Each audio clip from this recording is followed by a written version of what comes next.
Hi, it's Deanna from Futures Past. And when collecting antique photos, um, sometimes you have to be a little bit of a detective. You have to try to pull as many clues as you can from wherever you can, just to find out more information about the family that's in the Victorian photo album. And sometimes it's not quite easy because not all the photos are labeled with people's names. So, for example, this CDV photo album had basically no names with the stack of photographs that were found in it. I took every single one of them out, which was a quite daunting task. It's not easy to pull those little cards out of the slots because the paper is very fragile and can easily be torn or ripped. And so I had to do it with the precision of a surgeon and be gentle and very, very patient.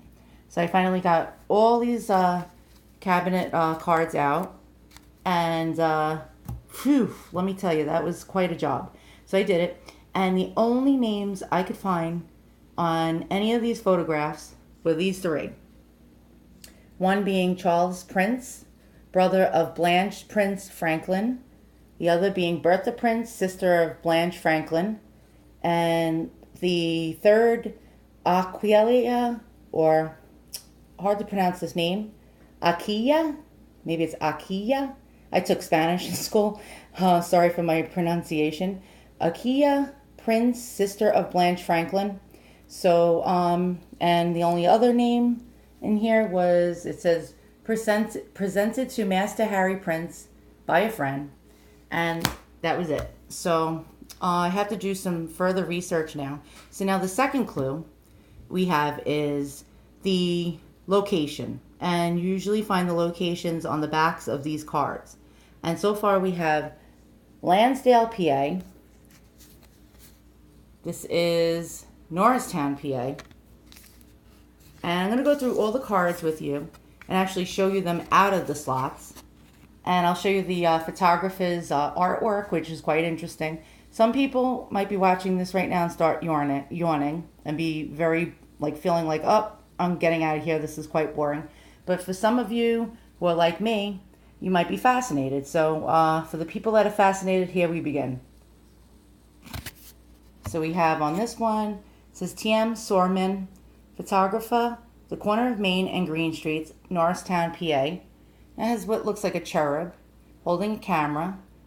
And I think that's a really nice logo. Next we have photograph by B. Billion, Dublin, Bucks County, PA. So that's another clue. So that's another thing we can Google and search to try to find the names of these people in this album. Try to figure out who we have here. Here's another one. Mammoth Wagon. Photograph 6 for $1. This is cool because it shows you how much these photographs cost. And my guess is these were taken anywhere between the beginning of the 1870s to the late 1870s. So it says photograph 6 for $1. Ferrotypes 8 for $1. It says taken in all kinds of weather and finished in 5 minutes. That was quite speedy because generally photographs took a lot longer than that. So this guy probably had state-of-the-art equipment back then. It says William Dougherty. If you like this picture, you can get more of the same kind without sitting again. So again, we see another winged cherub behind the camera. We have this one, George A. Lindsay, photographer and colorist, 172 Main Street, Norristown, PA. It says life-size photographs in oil, watercolors, India ink, crayon, and all work warranted. Oval and square picture frames always on hand to hand or made to order. So now we know this guy colorized some of these photos, possibly by hand, which was quite interesting. We got another one by this guy. Now here we have a tintype. Bear with me a moment. And this says J.L. Cope, photographer. An artificial fly tire. I have no idea what a fly tire is. If anyone knows what that is, does that have something to do with fishing? I don't know. It's DeKalb Street and above Main, Norristown, PA. There we go with another clue. taken at TM Sorman's Superior Skylight Gallery, the corner of Main and Green Streets, Norristown, PA. Taken as well in cloudy as in clear weather. Now, I think we saw another card with this guy's name on it earlier with a different logo.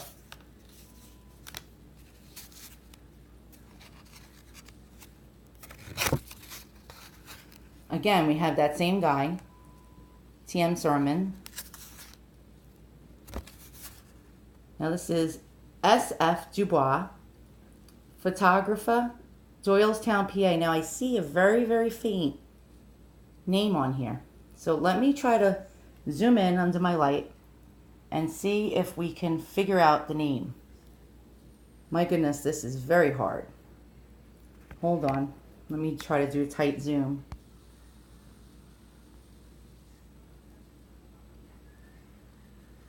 I don't know. I don't think I'll ever be able to figure this one out. So this clue is pretty much unreadable. I can't make it out. Darn it. All right. Well, I'm going to continue. Now, I didn't look at all the backs of these, so maybe there is another name.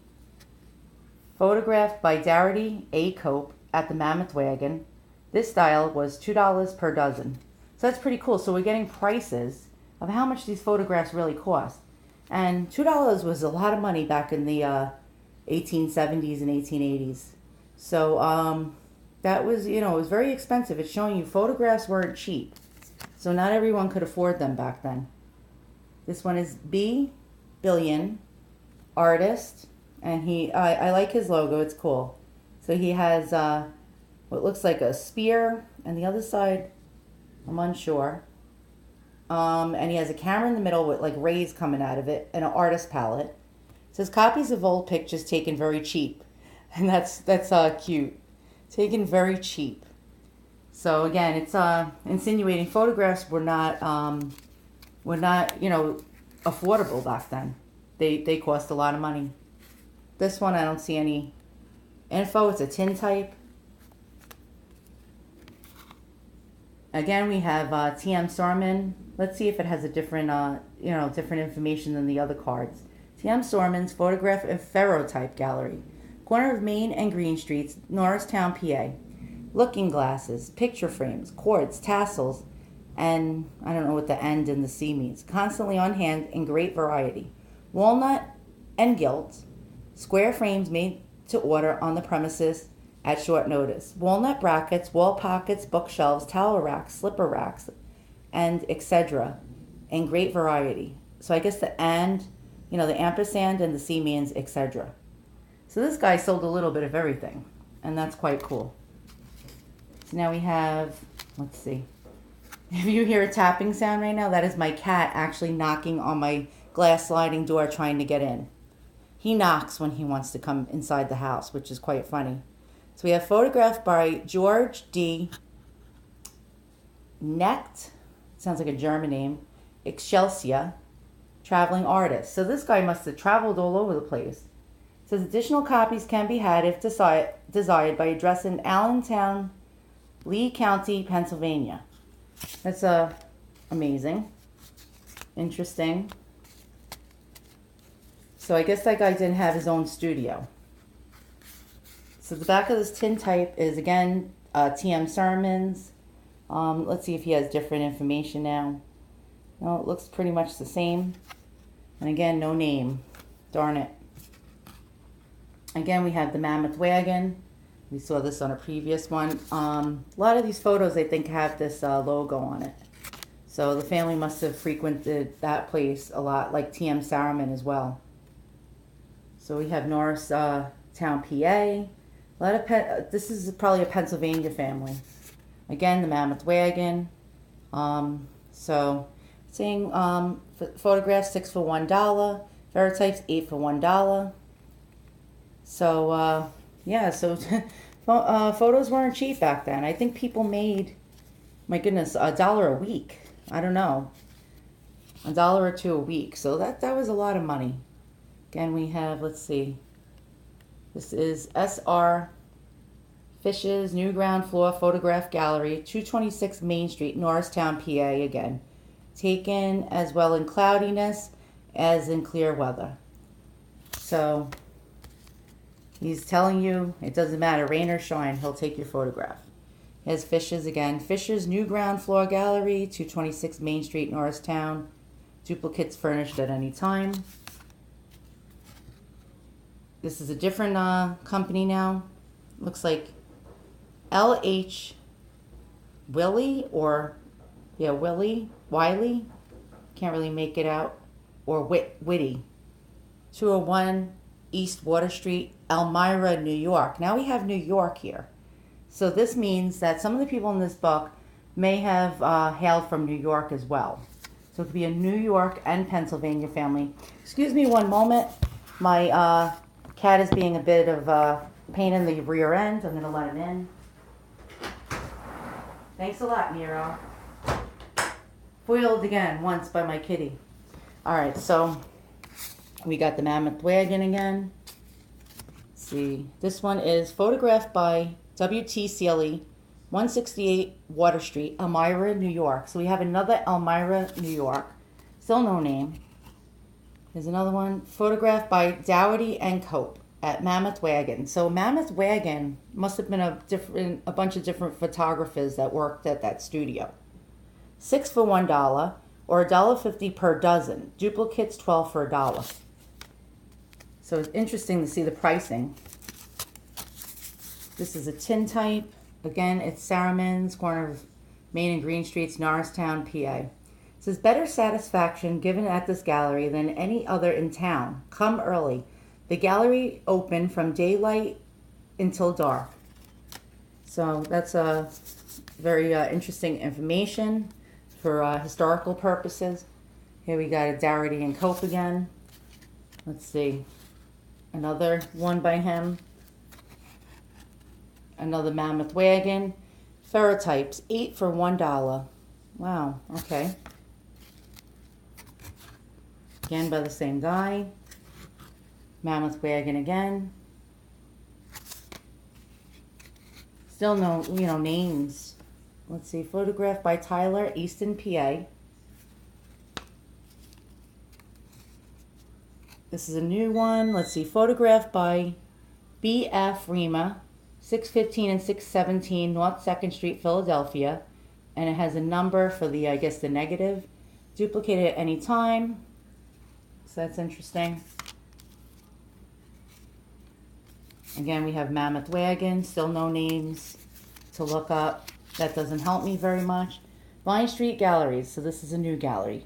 Corner of Vine and 8th Streets. No other galleries in Philadelphia. J.R. Applegate. So this is a Tintype, but still no people's names. Darn it. This is another photographer that we haven't seen yet. Cool logo. Hart and Evans, photographers. And now we have New York, 306 East Water Street, Elmira, New York. So looks like Philadelphia and New York family. P.J. Ward. Another New York. Horseheads, New York. So Pennsylvania, New York family. So far we have the last name of Prince and Franklin. Now we have Whitley, number 158 Water Street, over Rosenbach's Dry Goods Store, Elmira, New York. So that's more information to Google. We have another Tintype. Again, it's Sarriman, Norristown, PA. So now, what clues do we have here? We have various Pennsylvania addresses. We have various New York addresses. We have the last name of Prince and Franklin. We have, so 3 separate people's names. And that's it. Those are the only clues. And so now the main clue is the names of these 3 people. So if I can find information on these 3 people, this may help me figure out who's in this book and maybe help me find out historical information about this family. So that's, I guess, being a little bit of a detective when it comes to antiques, and it makes antique collecting a lot of fun if you're into that type of thing. If you're into digging and researching and looking through things and going through hours and hours worth of looking things up on the internet and poking around, then this is the hobby for you. So if you're into puzzles and mysteries and uncovered things and you want to solve them, that's the main fun of antiquing and becoming a collector of old historical things from the past. So if you like what you see, hit the thumbs up and subscribe. And if I find out any more information about this family, I'll be sure to make another video. So no matter what time it is in the world, morning, noon, or night, I just want to thank you for watching. Take care.